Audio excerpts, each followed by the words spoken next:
যারা রোজা রাখবে এদের জন্য হাদিস শরীফের ভিতরে বলেছেন তাদের জন্য স্পেশাল গেট থাকবে। সব জান্নাতের এক গেট দিয়ে ঢুকবে না, রোজাদাররা স্পেশাল আলাদা গেট দিয়ে ঢুকবে। সেই গেটের নাম আল্লাহ রাব্বুল আলামিন রেখে দিয়েছেন রাইয়ান। সুবহানাল্লাহ। রাইয়ান গেট দিয়ে কেবলমাত্র রোজাদাররাই প্রবেশ করবে। আর রোজাদাররা তারা যখন জান্নাতের ভিতরে যাবে, রোজা রাখার কারণে আল্লাহ রাব্বুল আমিন তাদের সাথে দিদার নসিব করবেন।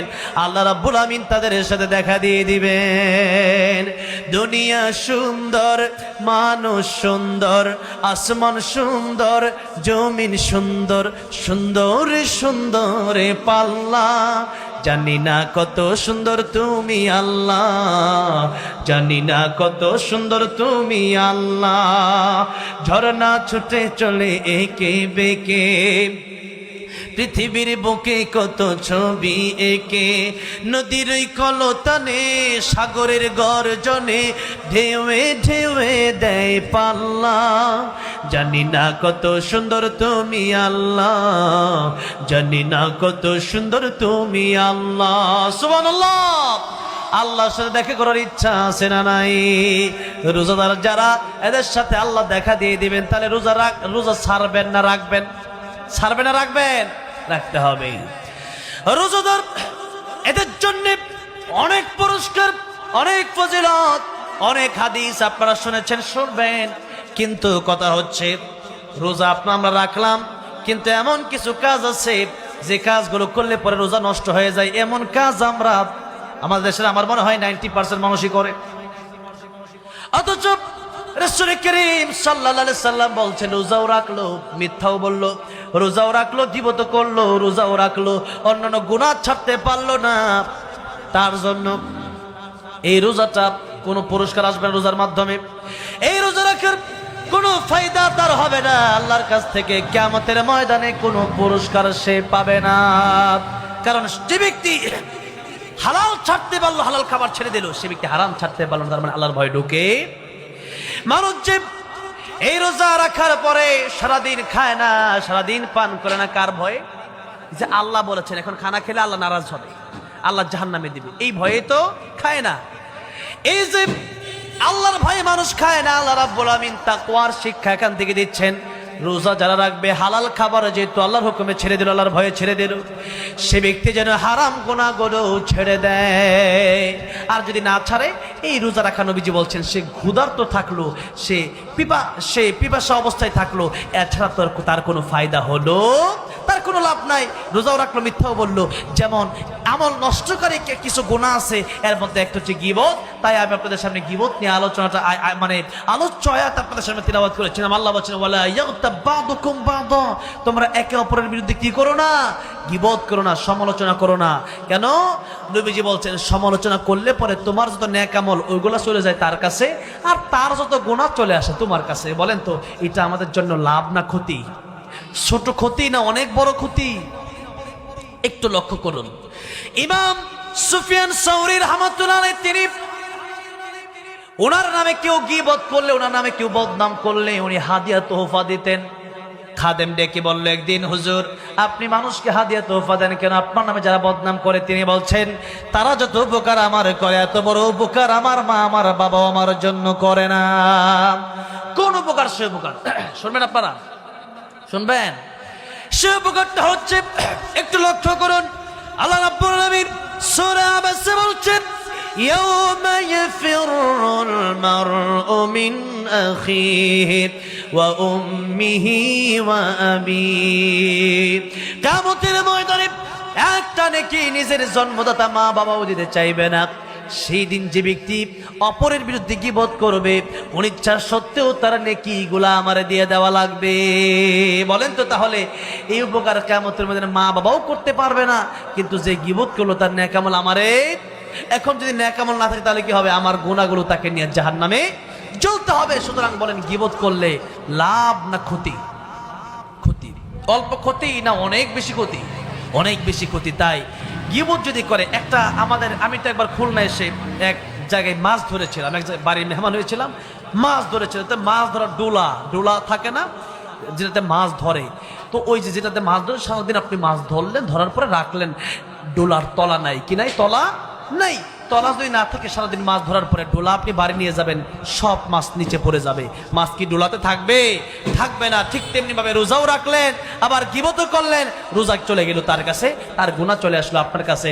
এই রোজা রাখার কোনো দাম নেই। তাই আয়াত পড়েছি।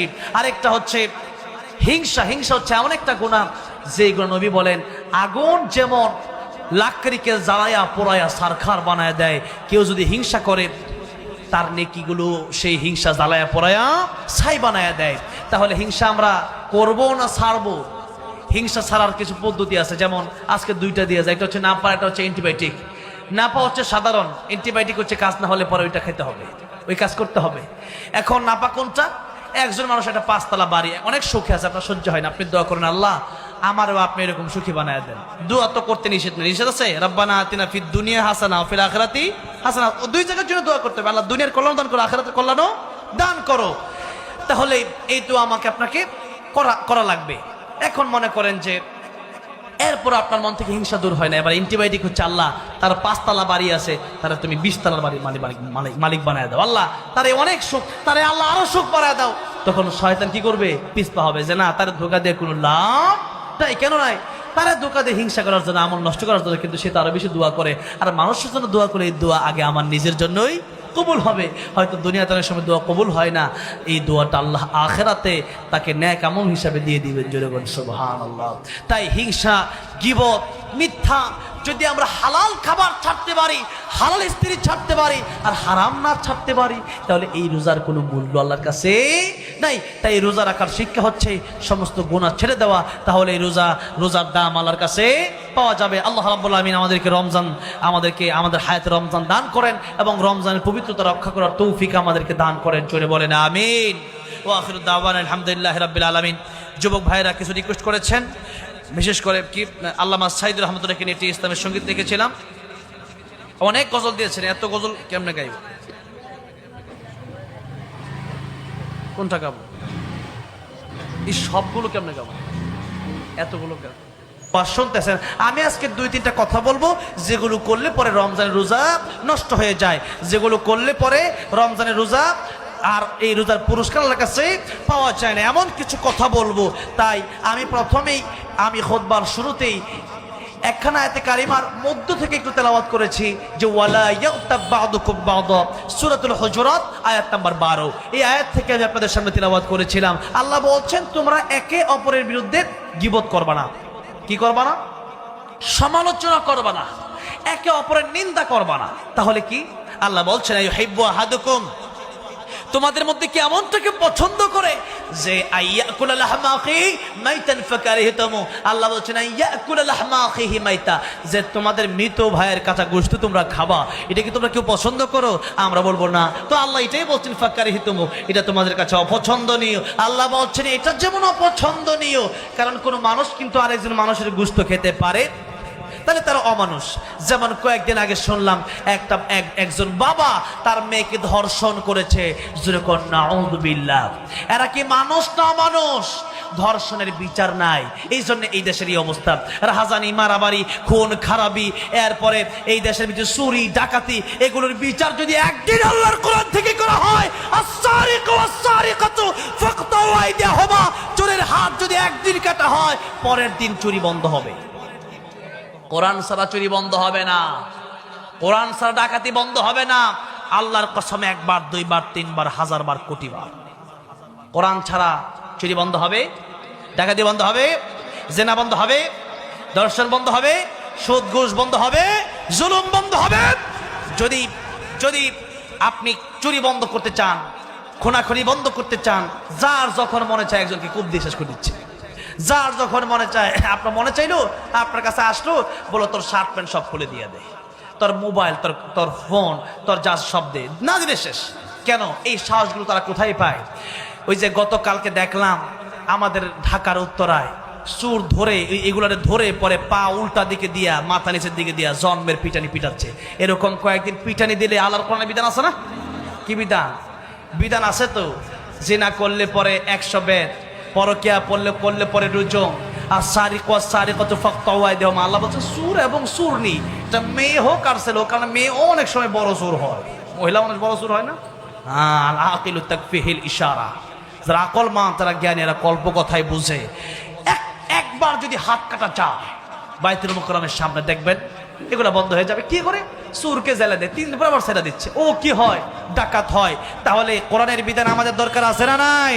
বলছিলাম কোন মানুষ মানুষের গোশত খেতে পারে না।